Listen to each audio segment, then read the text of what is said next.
the guys from Read and Reaction, Will Miles, Nick Knudsen.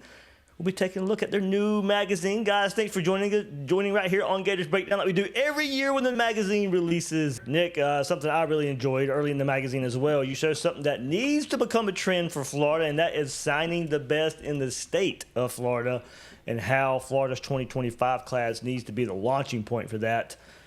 Really good job on that, of course. Now, something I want to go back and look at, did Florida go back? Florida went back and added Cormani McLean. So, right. You count that technically, I guess. Yeah. Pup Howard as well, I believe, was a top 20 player in the state of Florida as well. So it's weird how the transfer portal was changed. But look, we know you start high school recruiting, whatever happens after that, it just happens. But there was a trend there. There is a trend there.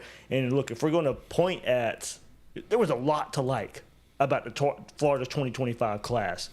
A lot of good players. One of the main reasons is because Florida did so well in state.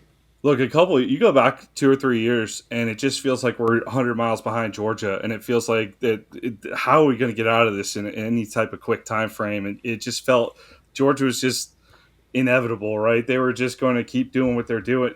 NIL has been great to us in this section. I think this proves it because you look at a couple years ago, I wrote in the 23 magazine, Alabama and Georgia came into Florida, and they took about 40% of the top 20 prospects out of the state combined, those two schools.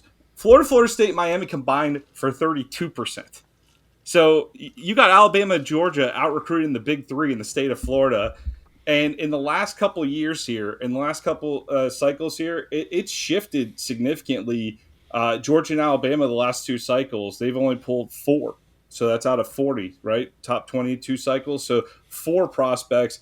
And Florida last cycle pulled 5 of the top 20 out of the state of Florida, which is at the level Alabama and Georgia were doing a couple years ago. So you're not only seeing Florida put their stake in the ground this season, but you're seeing them do it at the level that Alabama and Georgia were once at. And the thing is, it's 1 year, Dave. Can they do it again and again and again? And the other encouraging part, too, that I had noticed last year from our map section was in the Billy Napier era, we had only had 2 commits from South Florida, the Broward, Palm Beach, Dade, those counties, South Florida, 2 commits in the first 3 cycles. We had 6 this past cycle out of South Florida. So that's a huge upgrade. 6 million people in those counties, population-wise. We should be pulling, I said 2 to 3 to be conservative, but at least 2 to 3 top players out of those counties every single cycle. So it's great. And it's like you said with the transfer portal, I think would Zandamela be on there too,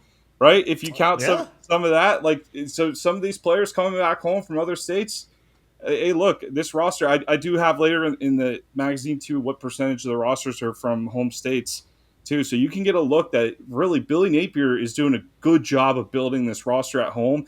And you're not only seeing Florida take an increased share, but you're starting to see Georgia's go down, Alabama's go down, and that's how you start to catch those guys. So we saw that last year on the field.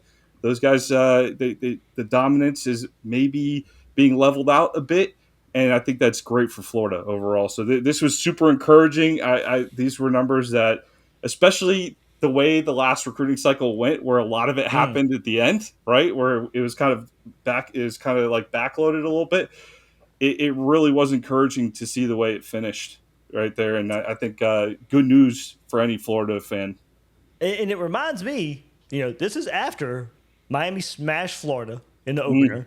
Mm-hmm. And Florida was the one who took advantage, late down the stretch. And it's funny, I remember going, after the season and when this was happening and this was all in play, I was like, on the recruiting trail, that win didn't mean all much. And I had Miami fans all blow up at me and all that stuff. But it turned out that way. I mean, oddly enough, Florida gets blown out. Everybody remember all the highlights after the game where Miami's players are going up to the recruits in the stands and trying to get them to come to Miami, and they're trying to shove them away and all that. Then in the end, it still ended up with Florida being the school that did so much better. Credit to Katie Turner for pushing them down the tunnel.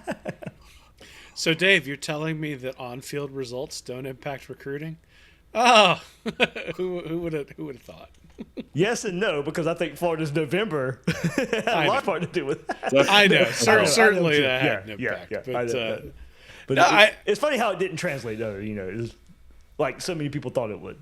Yeah, well, so people know what I think about recruiting, and so Nick wrote this section because it was important to give a balanced view of the recruiting. Now, I've actually been I've been impressed with what Napier has done, given some of the limitations that he had, especially when you think about the way the season started. Right, the finish to this class specifically, the in-state aspect that Nick's talked about here and written about in the magazine, I think are really important. And you're showing sort of the start of the article, Dave, but he's also got all these really cool not interactive, but all these cool maps that show sort of visually what's going on with a little bit of highlight off to the side telling you what the take home is from each of those sorts of things. And so he should be really proud of those maps. They come out really nice every year, and you really get a sense for what Florida's doing right and where Florida can improve, especially when you start comparing them to the Alabamas and the Georgias and the Miamis and the Florida States of the world. So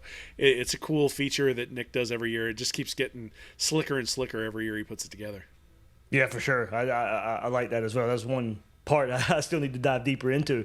Hey, what I did dive deep into, Nick, you got the gears turning. You got the gears turning today. I had to look at the current top 20 state of Florida prospects. And what it looks like on the 24/7 Sports Composite. Half of them are already committed, and none to Florida. The Gators did have two of them, though, with linebacker Isaiah Williams and cornerback Jalen Waters.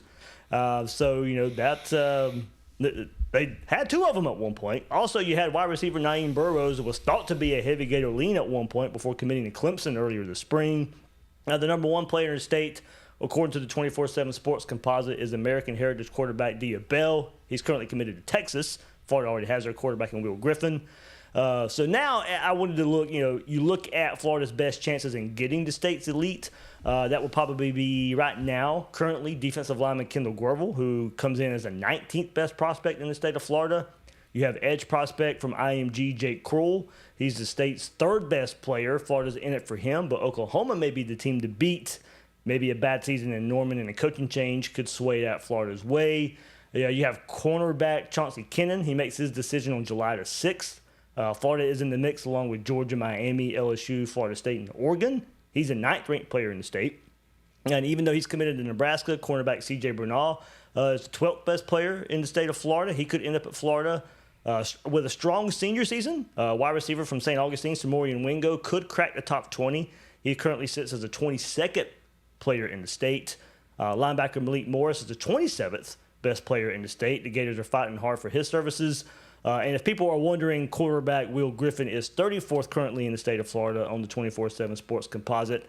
Given he's a quarterback and if he plays well, maybe another big jump for him. So, either way, in looking at it all, Florida has their work cut out for them to kind of even get close at replicating those 2025 results. Well, we saw some flips late too, Dave, right? Yep. But I don't mind if you show this map here, if you scroll down a little bit. Okay. But this is a look at the top 20 prospects in the state over the last several cycles here, and it just goes to show here.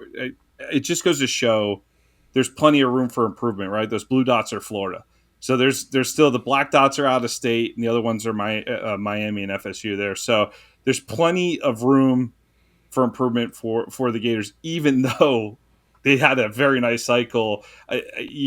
Again, it's the competitor in you that goes, hey, we could get a little more, right? We could can we get one or two more next cycle? I think this needs to become the standard. This needs to become the standard in state. Florida's a huge state, and we're the flagship. We should have that locked down. Good deal. So there's your recruiting update, and relating it to everything Nick showed us right there in the read and reaction 2025 preview.